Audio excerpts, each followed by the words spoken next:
ಹಾಯಪ್ಪ.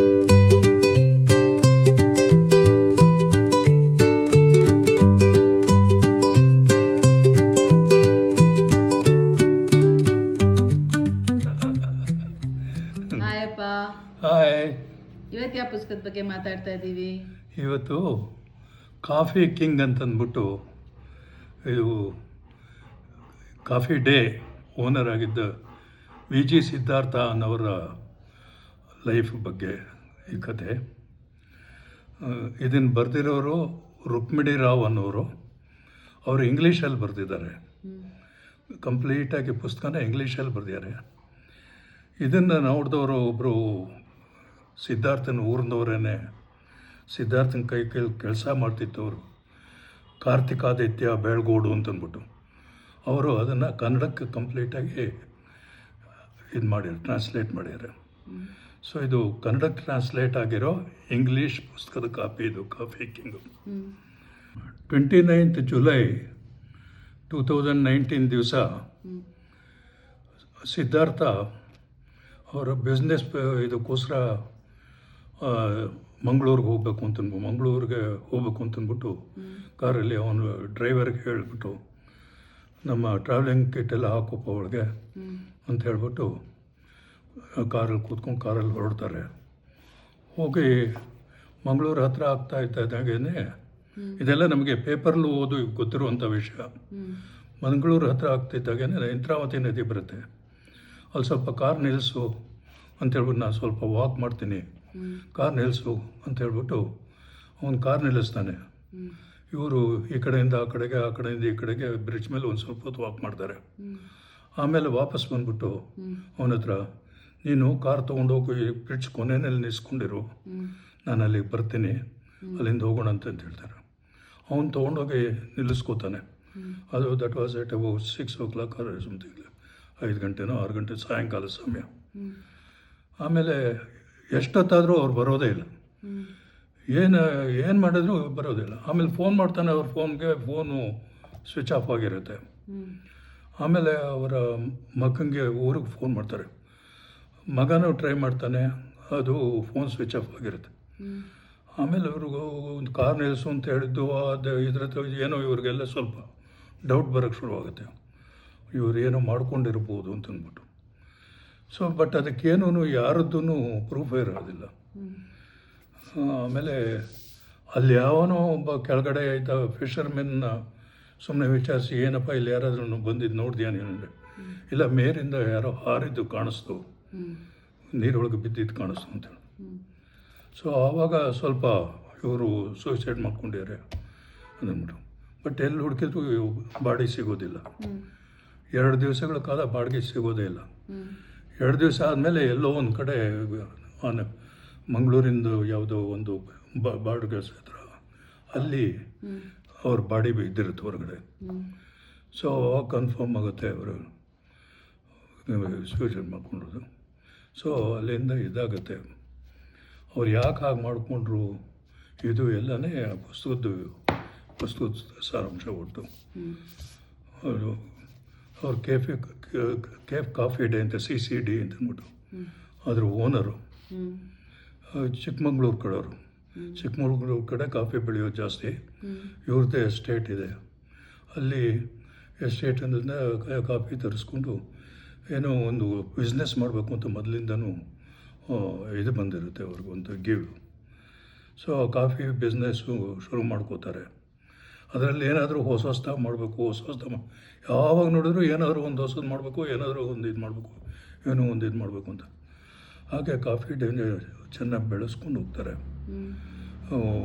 ಮೊದಲು ಅವರು ಬರೀ ಚಿಕ್ಕಮಂಗ್ಳೂರು ಹುಡುಗರನ್ನೇ, ಏನು ಓದೋಕ್ಕೆ ಬರೆಯೋಕ್ಕೆ ಬರೋಲ್ಲ, ಏನು ಡ್ರೆಸ್ ಕೋಡ್ ಗೊತ್ತಿಲ್ಲ, ಇಂಗ್ಲೀಷ್ ಅಂತ ಗಂಧನೇ ಗೊತ್ತಿಲ್ಲ ಅಂತ ಅವ್ರನ್ನೇ ಕರೆಸ್ಕೊಂಡು ಇಲ್ಲಿ ಬೆಂಗಳೂರಿನಲ್ಲಿ ಕಾಫಿ ಡೇ ಔಟ್ಲೆಟ್ಸ್ಗಳನ್ನ ಒಂದಷ್ಟು ಮಾಡಿಬಿಟ್ಟು ಅಲ್ಲಿಗೆ ಅವರುಗಳನ್ನೇ ಎಂಪ್ಲಾಯ್ ಮಾಡಿ ಇದರಲ್ಲಿ ಹೇಳ್ತಾ ಇರೋದು. ಹಂಗೆ ಹೋದ ಹುಡುಗರು ಬೆಂಗಳೂರಿನ ಹವಾಗುಣಕ್ಕೆ ಇದು ಮಾಡಿ ಇಂಗ್ಲೀಷ್ ಇದು ಮಾಡಿ ಊರಿಗೆ ಬಂದು ಇದು ಮಾಡಿದ್ರೆ ಎಲ್ಲರಿಗೂ ಆಶ್ಚರ್ಯ ಅಂತ, ಏನು ನಮ್ಮ ಹುಡುಗರ ಇವರು ಬಂದಿರೋರು ಅಂತ. ಅಷ್ಟು ಚೇಂಜಸ್ ಆಯ್ತಂತೆ ಅವರವ್ರಿಗೆ ಕಾಫಿ ಡೇ. ಹಾಗೆ ಬೇಕಾದಷ್ಟು ಕಾಫಿ ಡೇ ಔಟ್ಲೆಟ್ಸು ಶುರು ಮಾಡಿ ಬೆಂಗಳೂರಲ್ಲೇ ಒಂದೇ ಅಲ್ಲ, ಎಲ್ಲ ಕಡೆನೂ ಹೋದೋ ಕಡೆಲ್ಲ ಕಾಫಿ ಲೇಟ್. ಕೊನೆಯಲ್ಲಿ ಏರ್ಪೋರ್ಟಲ್ಲಿ ಕಾಫಿ, ರೈಲ್ವೆ ಸ್ಟೇಷನ್ ಕಾಫಿ, ಇದು ಗ್ಯಾಸ್ಗಳು ಆ ಥರ ಎಲ್ಲ ಮಾಡಿ ಒಂದು ಸ್ವಲ್ಪ ಇಂಜಿನಿಯರ್ ಇದು ಆ ಥರ ಎಲ್ಲ ಯೋಚನೆ ಮಾಡಿ ತುಂಬಾ ಕಾಫಿ ಏನು ಬೆಳೆಸ್ತಾರೆ ಅವರು. ಅದು ಚೆನ್ನಾಗೇ ಬೆಳೆಯುತ್ತೆ. ಆಮೇಲೆ ಕಾಫಿ ಡೇ ಬೆಳೆದ ಮೇಲೆ ಸ್ವಲ್ಪ ಮನುಷ್ಯನಿಗೆ ಶೇರ್ ವ್ಯವಹಾರ, ಆಮೇಲೆ ಏನಾದರೂ ಹೊಸದು ಒಂದು ಇದೆಲ್ಲ ತೊಗೋಬೇಕು, ಹೊಸ ಥರ ಇದು ಮಾಡಬೇಕು, ಫಾರಿನ್ ಕಾಂಟ್ಯಾಕ್ಟ್. ಈ ಕಾಫಿ ಡೇ ಕೂಡ ಈ trace to establish in foreign ಇದು ಆಲ್ಸೋ. ಅದೆಲ್ಲ ಏನೋ ಚೆನ್ನಾಗೇ ವರ್ಕ್ ಆಗೋದು, ಪ್ರಾಫಿಟ್ಟು ಚೆನ್ನಾಗಿ ಬರ್ತಾ ಇರುತ್ತೆ. But he starts thinking about other aspect, ಏನೇನೋ ಕಂಪ್ನಿಗಳು ಶುರು ಮಾಡಬೇಕು. ಅದೇ ಶೇರ್ ವ್ಯವಹಾರದಲ್ಲಿ BSE ಬ್ಯಾಂಗ್ಳೂರು ಏನೋ ಬಾಂಬೆ ಸ್ಟಾಕ್ ಎಕ್ಸ್ಚೇಂಜು ಅದರಲ್ಲೆಲ್ಲ ವ್ಯವಹಾರದಲ್ಲಿ ತೊಳ್ಕೋತಾರೆ. ಆಮೇಲೆ ದೊಡ್ಡ ದೊಡ್ಡ ಕಂಪ್ನಿಗಳು ಶುರು ಮಾಡ್ತೀನಿ ಅಂತ ಯಾರ್ಯಾರೋ ದೊಡ್ಡ ಪರ್ಸ್ನಾಲಿಟಿಗಳನ್ನೆಲ್ಲ ಹಿಡಿದು ಅವರಿಂದ ಶೇರ್ಸ್ ತೊಗೊಂಡು ಈಕ್ವಿಟಿ ಶೇರ್ಸು ಅದು ಇದು ಅಂತೆಲ್ಲ ಮಾಡಿ ಕಂಪ್ನಿಗಳನ್ನ ಶುರು ಮಾಡ್ಕೋತಾರೆ. ಬಟ್ ಯಾವುದಕ್ಕೂ ಸರಿಯಾದ ವ್ಯವಸ್ಥೆಗಳು ಮಾಡ್ಕೊಳ್ಳೋದಿಲ್ಲ. ಅದು ರನ್ ಮಾಡೋದಕ್ಕೆ ಹೇಗೆ ಬೇಕೋ ಆ ಥರ ವ್ಯವಸ್ಥೆಗಳನ್ನು ಸರಿಯಾಗಿ ಮಾಡ್ಕೊಳ್ಳೋದಿಲ್ಲ. ಅದರಿಂದಾಗಿ ಕೊನೆಯಲ್ಲಿ ಏನಾಗುತ್ತೆ, ತುಂಬ ಕಷ್ಟಕ್ಕೆ ಸಿಕ್ಕೋತಾರೆ. ಆಮೇಲೆ ಕೊನೆಯಲ್ಲಂತೂ MEACL ಅಂತ ಲಿಮಿಟೆಡ್ ಕಾಫಿ ಎಸ್ಟೇಟ್ಸ್ ಲಿಮಿಟೆಡ್ ಅಂತ ಅಂದ್ಬಿಟ್ಟು ಆ ಥರ ಮಾಡಿಕೊಂಡು ಅದಕ್ಕೆ ಬೇಕಾದಷ್ಟು ಶೇರುಗಳು ಇದು ತೊಗೊಂಡು ಆಮೇಲೆ ಅದರಿಂದ ಬರೋ ಒಂದಷ್ಟು ಪ್ರಾಫಿಟ್ಟು ಇದೆಲ್ಲ ಎಲ್ಲೋ ಡೈವರ್ಟ್ ಮಾಡಿಬಿಟ್ಟು ಎಲ್ಲ ಫ್ಯಾಮ್ಲಿಗೆ ಇದಕ್ಕೆ ಹೋಗೋ ಹಾಗೆ ಮಾಡ್ಕೋತಾರೆ. ಯಾಕಂದರೆ ಈ ವಾಸ್ ಬೈ ದಟ್ ಟೈಮ್ ಅಷ್ಟೊಂದು ಮುಳುಗೋಗ್ಬಿಟ್ಟಿರ್ತಾರೆ ಇದರೊಳಗೆ, ಸಾಲ ಸೋಲುಗಳು. ಇದು ಈ ದೊಡ್ಡ ದೊಡ್ಡ ಕಂಪ್ನಿಗಳು ಮಾಡಿದ್ದೆಲ್ಲನೂ ದೊಡ್ಡವ್ರ ಜೊತೆ ಕಾಂಟ್ಯಾಕ್ಟ್ ಮಾಡೋದು, ಶುರು ಮಾಡೋದು, ಅದು ಸರಿಯಾದ ರನ್ ಮಾಡೋಕ್ಕೆ ವ್ಯವಸ್ಥೆ ಇಲ್ದಿರ ಸಾಲ ಸೋಲುಗಳು ಮಾಡ್ಕೊಳ್ಳೋದು. ಕೊನೆಯಲ್ಲಿ ಆ ಸಾಲ ಸೋಲುಗಳು ಕೋಟ್ಯಾಂತರ ರೂಪಾಯಿಗೆ ಅಟ್ ಒನ್ ಟೈಮ್ ಅವರ ಕೊನೆ ದಿವಸಗಳಲ್ಲಿ ಸುಮಾರು 3,000ದಿಂದ 4,000 ಕೋಟಿವರೆಗೆ ಸಾಲನೇ ಇರುತ್ತೆ ಆ ಮನುಷ್ಯನಿಗೆ. ಆ ಥರ ಇದು ಮಾಡಿಕೊಂಡು ಮೋಸ್ಟ್ಲಿ ಆ ಫ್ರಸ್ಟ್ರೇಷನ್ದನೋ ಏನೋ ಕೊನೆಗೆ ಹೋಗಿ ಈ ಕಮಿಟ್ ಸೂಸೈಡ್. ಆ ಥರ ಹೇಳ್ತಾನೆ. ಈ ಆ ಥರ ಅವರ ಈ ಆಶ್ರಯದಲ್ಲೇ ಬೆಳೆದು ಈ ಯಾರು ಕಾರ್ತಿಕಾದಿತ್ಯ ಬೆಳಗೋಡು, ನೀವು ಅವ್ರ ಬಗ್ಗೆ ಮಾತಾಡುವಾಗ ಯಾಕೆ ಅಷ್ಟೊಂದು ಎಮೋಷ್ನಲ್ ಆಗ್ತೀರಿ, ಭಾವುಕರಾಗ್ತೀರಿ ಅಂತ ಯಾರೋ ಕೇಳಿದ್ದಕ್ಕೆ, ಅನುವಾದಕ್ಕೆ ಮುನ್ನ ಅಂದರೆ ಟ್ರಾನ್ಸ್ಲೇಟ್ ಮಾಡಿದ್ಮೇಲೆ ಅನುವಾದಕ್ಕೆ ಮುನ್ನ ಸಂಪೂರ್ಣ ಪುಸ್ತಕವನ್ನು ಓದಿದ ನಂತರ ನನಗನಿಸಿದ್ದು, ಒಬ್ಬ ಮಹತ್ವಾಕಾಂಕ್ಷಿಯಾಗಿ ಸಿದ್ಧಾರ್ಥ ಎಲ್ಲರಿಗೂ ಮಾದರಿಯಾದರೆ, ಮಹತ್ವಾಕಾಂಕ್ಷೆ ಅಂದರೆ ಎಕ್ಸ್ಪೆಕ್ಟೇಷನಲ್ಲಿ is a example for everybody. ವ್ಯವಹಾರವನ್ನು ನಿರ್ವಹಿಸಿದ ರೀತಿಯಲ್ಲಿ ಅವರು ಯಾರಿಗೂ ಮಾದರಿಯಾಗಬಾರದು, ಮರ್ಯಾದಾಗಲಾರದು ಮತ್ತು ಆಗಬಾರದು. ಡೆತ್ ನೋಟ್ನಲ್ಲಿ ಅವರೇ ಅದನ್ನು ಬರೆದುಕೊಂಡಿದ್ದಾರೆ ಅಂತ. ಡೆತ್ ನೋಟ್ ಇದೆ ಇದರೊಳಗೆ, ಸಿದ್ಧಾರ್ಥ ಅವರ ಡೆತ್ ನೋಟ್ ಇದೆ. ಆಮೇಲೆ ಕಾರ್ ಡ್ರೈವ್ ಮಾಡ್ಕೊಂಡು ಹೋದ ಒಂದು ಫಸ್ಟ್ ಇನ್ಫಾರ್ಮೇಷನ್ ರಿಪೋರ್ಟ್ ಇದೆ. ಇದು ಕಾಫಿ ಡೇ ಕುಟುಂಬಕ್ಕೆ ಈ 37 ವರ್ಷಗಳಲ್ಲಿ ಕಠಿಣ ಪರಿಶ್ರಮದ ಬದ್ಧತೆಯ ಫಲವಾಗಿ ನಮ್ಮ ಕಂಪನಿಗಳು ಮತ್ತು ಅದರ ಅಂಗಸಂಸ್ಥೆಗಳಲ್ಲಿ 30,000 ನೇರ ಹುದ್ದೆಗಳನ್ನು ಮತ್ತು ನಾನು ದೊಡ್ಡ ಪಾಲುದಾರಿಕೆಯನ್ನು ಹೊಂದಿರುವ ತಂತ್ರಜ್ಞಾನ ಕಂಪನಿಗಳಲ್ಲಿ ಮತ್ತು 20,000 ಹುದ್ದೆಗಳನ್ನು ಸೃಷ್ಟಿಸಿದ ಹೊರತಾಗಿಯೂ ನಾನು ಲಾಭದಾಯಕ ಉದ್ಯಮ ಮಾದರಿಯನ್ನು ಕಟ್ಟುವುದರಲ್ಲಿ ಸೋತು ಹೋದೆ. ನನ್ನ ಕಂಪನಿಗಳಿಗಾಗಿ ನಾನು ನನ್ನ ಎಲ್ಲವನ್ನೂ ಕೊಟ್ಟಿದ್ದೇನೆ, ಆದರೆ ನನ್ನ ಮೇಲೆ ನಂಬಿಕೆ ಇಟ್ಟು ಎಲ್ಲರನ್ನೂ ನಡುದಾರಿಯಲ್ಲಿ ಕೈ ಬಿಡುತ್ತಿರುವುದಕ್ಕೆ ದಯವಿಟ್ಟು ಕ್ಷಮಿಸಿ.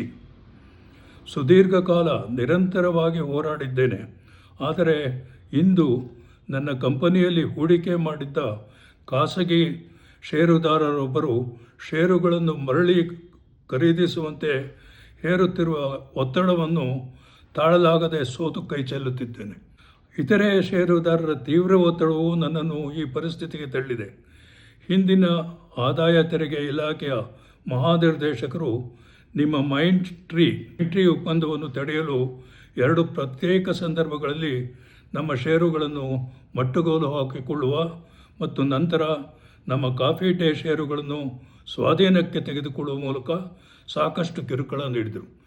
ಆದರೂ ನಾವು ಪರಿಷ್ಕೃತ ರಿಟರ್ನ್ಗಳನ್ನು ಸಲ್ಲಿಸಿದ್ದೇವೆ. ಇದು ತುಂಬ ಅನ್ಯಾಯ ಮತ್ತು ಗಂಭೀರ ಹಣದ ಹರಿವಿನ ಬಿಕ್ಕಟ್ಟಿಗೆ ಕಾರಣವಾಗಿದೆ.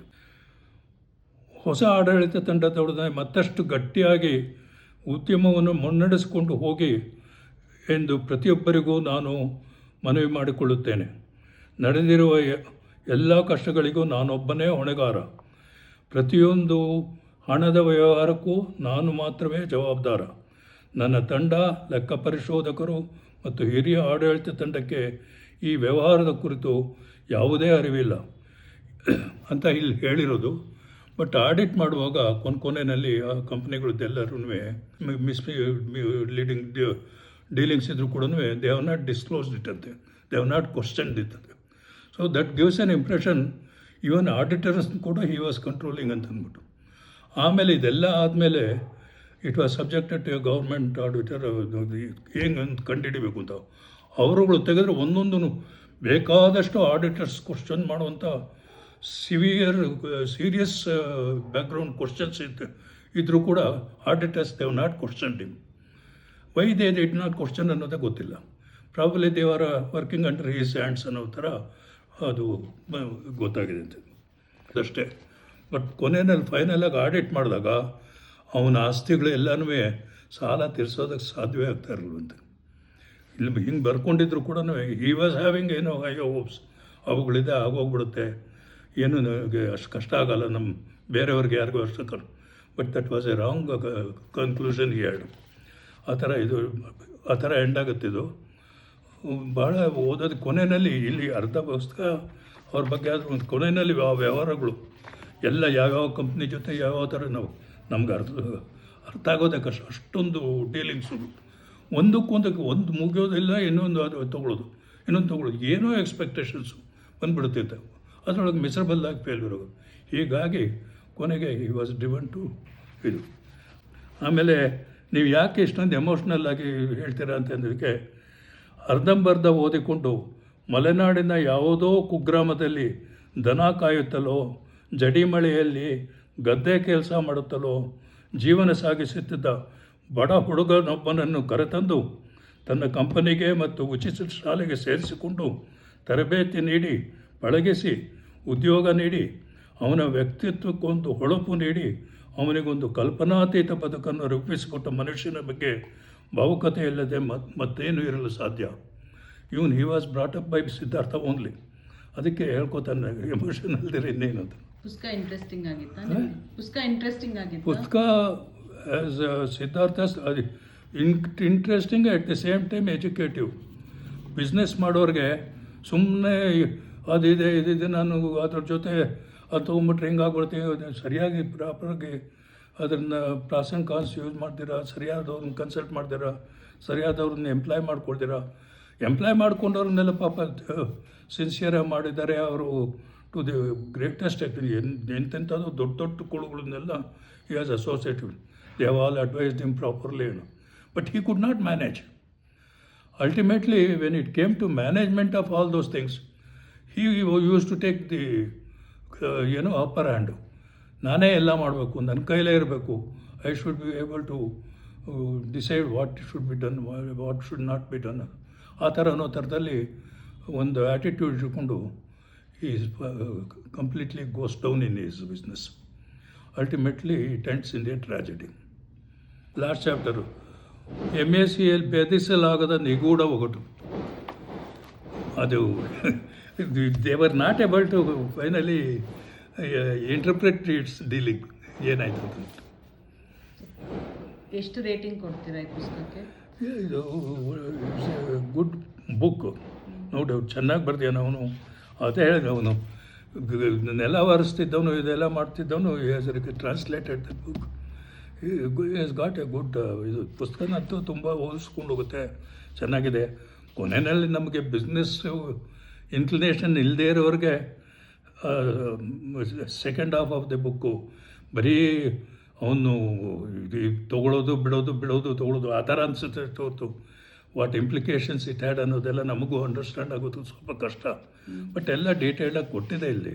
ಯಾವ್ಯಾವ ಥರ ಡೀಲ್ ಮಾಡ್ತಿದ್ದ, ಯಾವ ಕಂಪ್ನಿಗಳೆಲ್ಲ ತೊಗೊಂಡ, ಒಂದಲ್ಲ ಎರಡಲ್ಲ.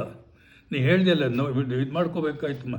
ಸಪೋಸಿಂಗ್ ನಾನು ಮಾಡಿದ್ದಿದ್ರೆ ಆ ಥರ ಎಲ್ಲ ಇದು ಮಾಡಿ ಒಂದು ಪ್ರಾಬ್ಲಿ ಒಂದು 50 ಹೆಸರು ಬಂದಿರೋದೇನು, ಅಷ್ಟು ಡೀಲಿಂಗ್ಸ್ಗಳು ಒಂದಕ್ಕೊಂದಕ್ಕೆ ಸಂಬಂಧ ಇಲ್ಲದಿರೋ ಮಾಡ್ಕೊಂಡು ಹೋಗಿ ಕೊನೆಗೆ it ends in A confusion. ಚೆನ್ನಾಗಿದೆ ಪುಸ್ತಕ ಅದು. ನೀನು ಬೇಕಾದ್ರೆ ಕ್ವೀನ್ ಕಾಫಿ ಕಿಂಗ್ ಅನ್ನೋದು ಇಂಗ್ಲೀಷ್ ವರ್ಷನ್ ಓದು, ಇವರು ರುಕ್ಮಿಣಿರಾವ್ ಬರೆದಿರೋದು, ಅದೇ ಟ್ರಾನ್ಸ್ಲೇಟೆಡ್. ಇದು ಚೆನ್ನಾಗಿದೆ. It's A very good experience about the business transaction. If one is not familiar R ಏನೋ ಒಂಥರ articulate in that how he is going to, ಇವನ್ ಪಾಪ high ಹೋಪ್ಸು, you wanted to establish what ever ಈ started in to go to global effect. ಆ ಥರ thinking finally it use to end in a mess. ಆ ಥರ ಅದು ಬೇಕಾದಷ್ಟು instances ಇಲ್ಲಿ ಕೊಡ್ತಾರೆ. So for the one who is interested in reading how a business goes in good times and bad times, it's a very good. Rating 4. It's ಒಂಥರ educative book ಇದು. It's a educational, for the people who are interested in business activities. It gives a educative background. Okay ಬಾ, thank you. Thank you.